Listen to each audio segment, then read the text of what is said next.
Both sexes approach me with a grin in public places and say, "You owe me a day's pay. I went out on strike for you in 1973. It was a great stir, and I'm happy about the support. But after wasting a lot of perfectly good time in regret and martyrdom, I was obliged to acknowledge that getting the sack was the best thing that could have happened to me. It forced me to start writing for a living.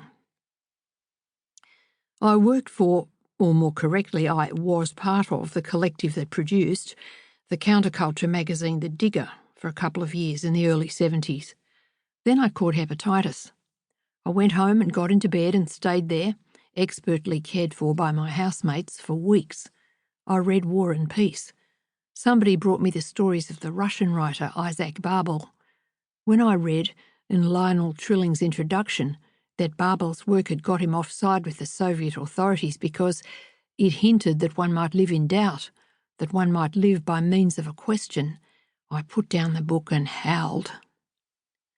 Maybe it was just the gloom that goes with hepatitis, but more likely it was because till that moment I had never admitted to myself how ill at ease I was writing for a paper like The Digger. Only one story I wrote for it has made it into this collection. Things I wrote then felt false to me. I was bluffing.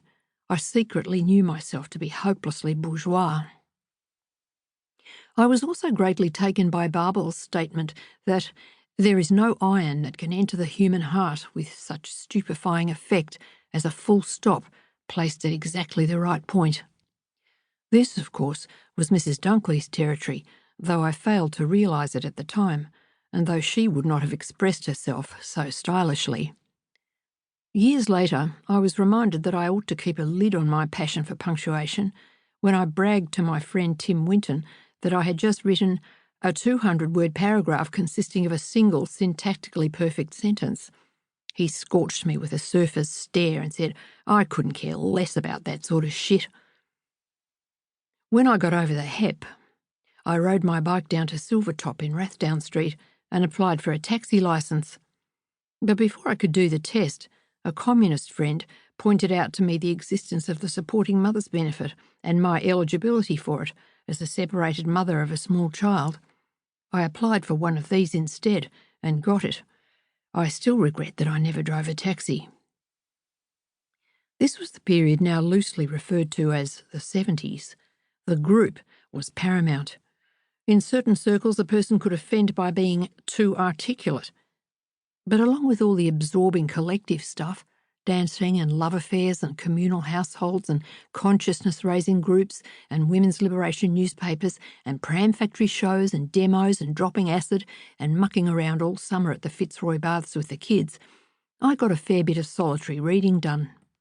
At government expense, and don't think I'm not grateful, I launched into Proust, lying on my bed all day by the open window with my head propped on 2 big pillows and one small hard one, the weighty volume resting upright on my chest.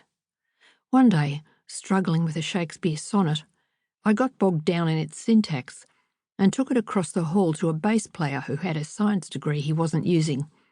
He laid his guitar on the bed and said, "Okay, let's see if we can work it out." We dismantled the sonnet and pieced it back together.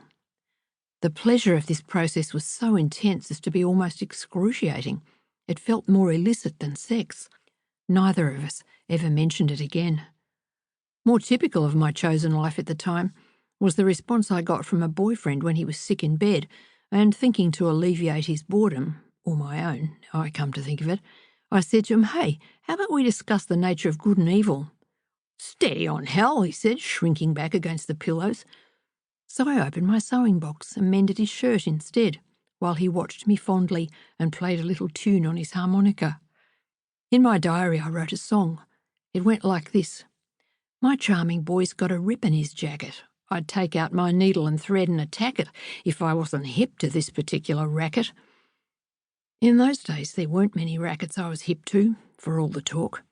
I couldn't even spot my own. I don't remember ever planning to write a novel.